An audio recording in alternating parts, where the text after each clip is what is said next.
Reddit is often a chaotic corner of the internet, a place where memes, rants, and fleeting thoughts collide. Most of the time, it's harmless, a quick scroll through funny posts or heated debates. But sometimes you stumble across stories so unsettling they linger long after you've closed the tab. These aren't just weird posts that fade into the noise, they're terrifying accounts that haunt readers with their raw human pain. Today, we're exploring 3 Reddit stories, each centered on users whose experiences reveal the darkest edges of betrayal, mental illness, and survival. These narratives, Jason in Hell, Worthless 319, and TA True, are heart-wrenching and impossible to forget. The story of Jason in Hell began with a post in r/relationship advice: I'm 30 male, having a hard time coping with my wife, 29, female, having cheated on me with our neighbor, 51 male. It has been 476 days since I confronted her about it. Jason counted the days obsessively, telling himself, it's been X days, maybe you won't think about it tomorrow. His pain started in May 2015, when work stress consumed him with 60-plus hour weeks. He noticed his wife had locked her phone, claiming it was to hide a Father's Day gift. She later said she'd hired their neighbor to build a home office, but her secrecy, smiling at her phone, brushing off questions, raised doubts. Jason's suspicion grew as the neighbor frequented their home, supposedly for the office project. He began monitoring her phone and location, discovering gaps in her GPS history.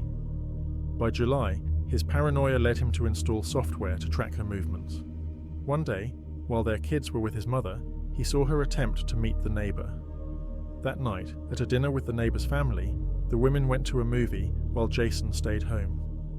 Later, he uncovered messages revealing his wife's affair, including plans to meet the neighbor after Jason left for work. The betrayal culminated in declarations of love between them, shattering Jason's trust.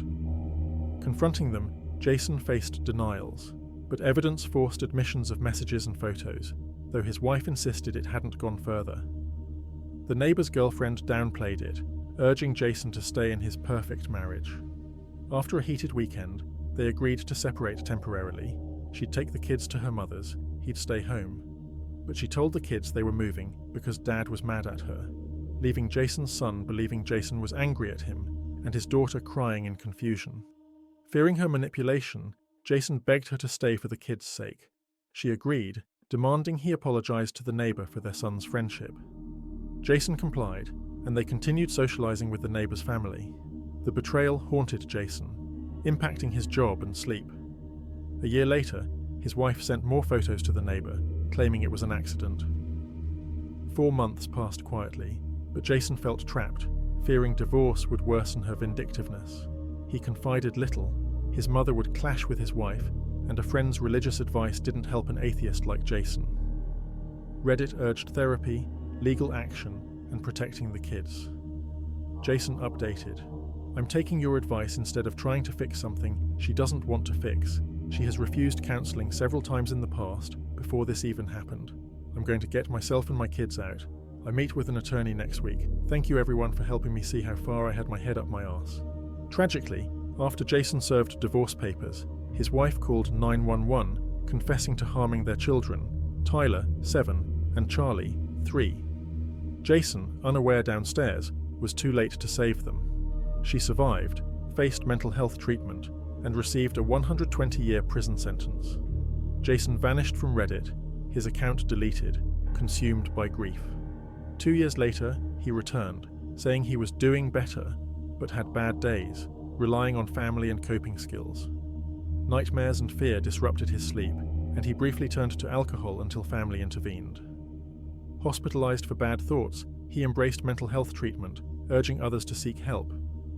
He lost his job but later returned to work, nearly regaining his salary. On her sentence, Jason felt no punishment could undo his loss. He opposed harsher penalties, not wanting to give her what she sought, and questioned her claim of no regrets. His ex-in-laws worsened his pain, withholding property and complicating visits to his children's grave. Jason urged readers to cherish loved ones. Take the time to be with the ones you love. You never know what time will be the last time. His last words to his children, I love you, good night, I will see you in the morning, offered bittersweet comfort. His resilience showed grief's weight, but also human endurance. The user, Worthless319, offered a chilling glimpse into mental turmoil, starting in 2016 with a r/Buddhism post about suffering. He wrote, "The increase in worldly chaos is a reflection of my inner turmoil and recent failures. I am a messiah whose sole purpose is to elevate humanity's consciousness and avoid self-annihilation. Crucifixion of the ego is a process of nature no different than the rainfall or a flower blooming." He described a year of deep depression, fearing meditation would merge his consciousness with the Infinite One, causing intense suffering. A user, Ansari, suggested a teacher, warning his thoughts resembled a mental health crisis. Worthless319's cosmic metaphors hinted at deeper issues. His posts grew alarming in r/awakened. "The innate truths behind the universe have been revealed to me. I have severely self to near death in the past, and I was awful at dealing with the pain." Referencing Be Here Now, he saw suffering as a path to enlightenment, like Christ's. He admitted to multiple psychiatric ward stays, feeling his core being was absent, lost in his ego. The community worried as he fixated on pain as divine. He later shared struggling with failure and humiliation, believing God commanded acts to avert global catastrophe, like nuclear war with North Korea. Worthless319's posts became frantic, describing spiritual and physical suffering as necessary for awakening. A compassionate user urged professional help, but he replied, "I really have no one to turn to. Most of my spiritual guides have rejected me as a psychotic. The only problem with me is my love for God, which must be medicated." He spoke of drugs aiding his quest for divinity. In a final post, he expressed fear of failing God's commands, planning a significant act for a Saturday. The community pleaded for him to stop, but Saturday passed without word. A user asked in r/morbid questions what happened, and Worthless319 replied, "Looks like he's just living life with his German Shepherd. I'm halfway across the country because I found someone that would murder me, so I opted out." His account went silent, leaving readers wondering if he was alive or lost to delusion. In a 2015 r/AskReddit thread asking about killing in self-defense, T.A. True shared a 1995 incident. Using a throwaway, he described living in San Francisco's East Bay with his wife and 20-month-old daughter. One Saturday, while playing a game with headphones, he heard his wife cry out. Removing them, he heard a man threaten her and their daughter. Instinctively, he grabbed a gun from his desk and went downstairs, finding his wife in distress, attacked by an intruder. He shot the man, stopping the assault. The first shot was fatal, though he fired again in panic. Handing his daughter to a neighbor who'd heard the shots, T.A. True returned to help his wife. Police scrutinized the shooting, questioning if it was excessive, but declined charges after confirming the first shot's lethality and the man's violent criminal history. The aftermath scarred T.A. True. He developed panic attacks from noise-blocking headphones, haunted by not hearing the attack. His wife struggled with severe trauma, unable to be alone for months or discuss the event years later.